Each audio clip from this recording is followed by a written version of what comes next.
안녕하세요. 지독한 사람입니다. 오늘 제가 여러분께 소개해드릴 책은요, 보통의 존재라는 책입니다. 이석원이라는 분이 쓰신 책인데요. 앞부분을 보면요, 이제 보통의 존재, 이석원 산문집 이렇게 돼 있습니다. 뒷부분 책 추천사에도 조금 언급되는 부분이긴 하지만 제목에서 조금 암시하듯이 전체적으로 조금 무거운 이런 느낌이 드는 책입니다. 어떤 분은 이 책을 보고 좀 우울감이 든다라고 이야기를 하시는 분도 계시는데요. 아마 읽으시는 분에 따라서 느끼는 감정은 조금씩 다 다르지 않을까 이렇게 생각을 해봅니다. 뒷부분 이렇게 나와 있는 부분을 잠깐 좀 소개를 해드리면요. 이별한 그 남자의 일기장, 세상에서 가장 찬란했던 감정의 입자들, 숨이 멎는 듯한 내밀한 이야기, 그에게는 무슨 일이 있었던 것일까. 본문을 읽어보면 이 이석원이라는 작가에게 어떤 일이 있었는지는 내용을 좀 아실 수 있는데, 밑에 추천사를 잠깐 보면 이렇게 돼 있어요. 이석원은 왜 내 삶은 고요하지 않는가 라고 탄식하듯이 글을 쓴다. 나는 글을 읽다가 거의 멈추어 섰다. 종종 이런 글쓰기를 나는 유서에서나 만났다. 거의 모골이 송연해질 정도로 이석원은 글을 써 내려가면서 자기를 자포자기한다. 이렇게 쓰여 있습니다. 약간 글 자체가 좀 무겁고 어두운 그런 글로 돼 있다는 것을 암시하는 것 같죠. 그리고 이제 아랫부분에 소설가 김현수 씨께서는 지구라는 별에서 잠시 들른다고 생각했지 이렇게 오래 머물 줄이야 이러면서 마지막 순간에 우리는 단 하나만을 원할지도 모른다. 어쩌면 사랑할 만한 사람을 사랑하고 사랑받을 만한 사람으로 사랑받는 일. 전체적으로 이 김현수 소설가께서는 이 책의 내용을 사랑으로 이렇게 받아들이신 것 같습니다. 앞날개에 좀 잠깐 이제 적혀 있는 부분을 보면 이석원 이렇게 돼 있는데 1971년생 나이 탐험가 간단하게 자기소개를 하고 있습니다. 제가 인상 깊었던 소개하고 싶은 문구가 앞 날개 부분에 적혀 있어서 제가 표시를 좀 해봤습니다.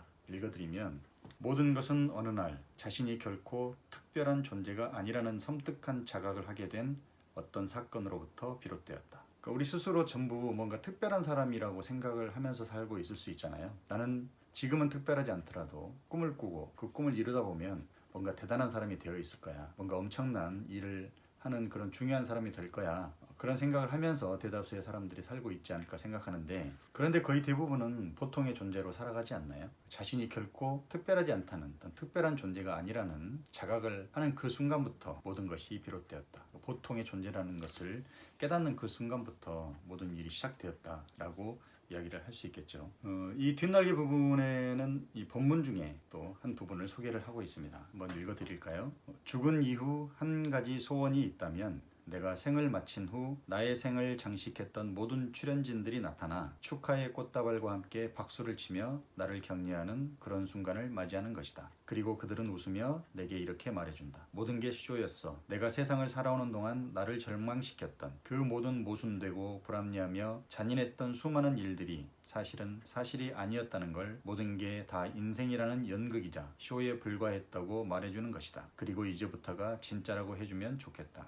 본문에서 죽은 이후의 소원, 꽤 괜찮은 소원인 것 같아요. 지금까지 네가 살아온 인생이 다 쇼였어. 연극이었어. 자, 이제부터 시작이야. 이제 너 깨어난 거야. 죽은 이후에 그렇게 이야기해 준다면 얼마나 좋을까요? 몇 가지 인상 깊었던 부분 소개를 할까 합니다. 예, 제가 인상 깊게 읽었던 부분, 아까 첫 부분은 이 날개 부분에 적혀 있던 이 부분은 제가 같이 좀 읽어드렸고요. 38페이지에 너는 커서 뭐가 될래? 만약 지금 내게 누가 다시 묻는다면 이렇게 대답하겠다. 살다 보면 생기겠죠. 끝까지 안 생길 수도 있겠지만 청소년들이여 꿈이 없다고 고민하지 마라.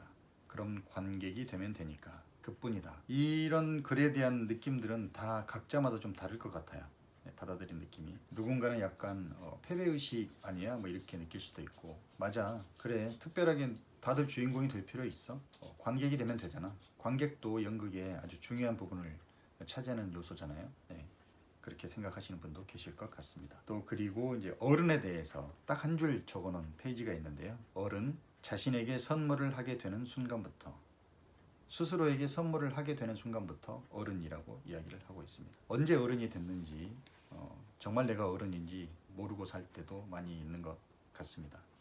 그리고 또 아주 뒷부분으로 가서 앞에 관객이 되면 되지 뭐 하는 이야기하고 좀 같이 연결되는 부분인 것 같은데요. 제목이 너만 그런 건 아니야. 하고 싶은 게 없다고 너무 고민하지 마. 고민되는 건 이해하지만 너만 그런 건 아니야. 우리가 어렸을 때부터 선생님들이 누구나 재능과 꿈이 한 가지씩은 있는 법이라고 사기를 치는 바람에 그렇지 없는 사람이 얼마나 많은데 당신은 글을 쓰지 않냐고? 나 하고 싶은 일이 생기기까지 정말 오랜 시간이 걸렸어. 38년 만에 겨우 하나 건진 거라고. 하고 싶은 일, 꿈, 생의 의미 이런 것들 그렇게 쉽게 찾아지는 게 아니더라고. 굉장히 공감이 가는 이야기인 것 같습니다.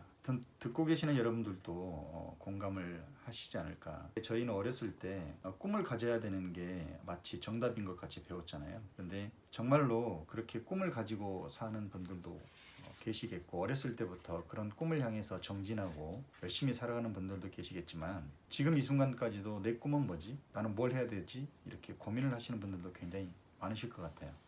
저자도 마찬가지. 친구한테 이제 이런 이야기를 하니까 그 친구에게 내가 이 나이에 처음으로 하고 싶은 게 생겼다고 하니 누구보다 축하를 건네는 거야. 자기는 아직도 찾고 있다며. 늦도록 공부하면서 정말 이 길이 내가 가야 하는 길이 맞는지 100% 확신하진 못하는 것 같더라고. 그러니까 38세에 겨우 꿈 하나 건졌다고 친구한테 이야기하니까 친구는 오히려 야, 너 벌써 그 나이에 하고 싶은 거 찾은 거냐? 축하한다. 나는 아직까지 확신을 못 갖고 있다. 이렇게 이야기를 하고 있다는 거죠. 각자 상황이 다를 것 같은데 그 챕터의 마지막 부분 이렇게 이야기를 하고 있습니다. 그런데 그 생의 의미, 하고 싶은 일, 꿈 이런 거 어떻게 보면 정말 신기루 같아. 그런 거창한 거 없이도 일상의 행복을 누리면서 사는 사람들 얼마든지 많고 생겼다고 좋아했다가 아닌가 싶어서 다시 힘들어하는 사람들도 많은 걸 보면 확신이라는 걸 갖고 사는 사람들이 정말 몇이나 될까 싶어. 그러니 내가 볼 때 중요한 건 그게 있건 없건 자신이 불행하지 않다고 생각하며 사는 게 가장 중요한 것 같아. 안 그러니? 아무튼 기운 내. 너만 그런 건 아니니까. 자기 자신에게 하는 이야기인 것 같기도 하고 독자들에게 하는 이야기인 것 같기도 합니다. 자신이 불행하지 않다고 생각하며 사는 게 가장 중요한 것 같아. 저는 이 말이 너무나 가슴에 와닿습니다. 내가 꿈이 있어서 행복하고 꿈이 없어서 불행한 게 아니고 이 순간 매 순간 최선을 다해서 아니면 매 순간 내가 살아가는 이 순간이 그냥 불행하지 않다라고 생각하면서 사는 게 그게 중요하다고 이야기하는 작가의 말에 정말 공감을 합니다. 아무튼 기운 내. 너만 그런 건 아니니까. 이렇게 마무리하고 있는 저자의 목소리가 들리는 것 같습니다. 누군가는 우울하다고 이야기를 하지만 또 누군가는 어떤 위로를 받는 그런 책이 아닌가 싶습니다. 네 번째 책 소개는 여기까지 하도록 하겠습니다. 오늘 휴일인데요. 남은 휴일 여러분 모두 행복하세요.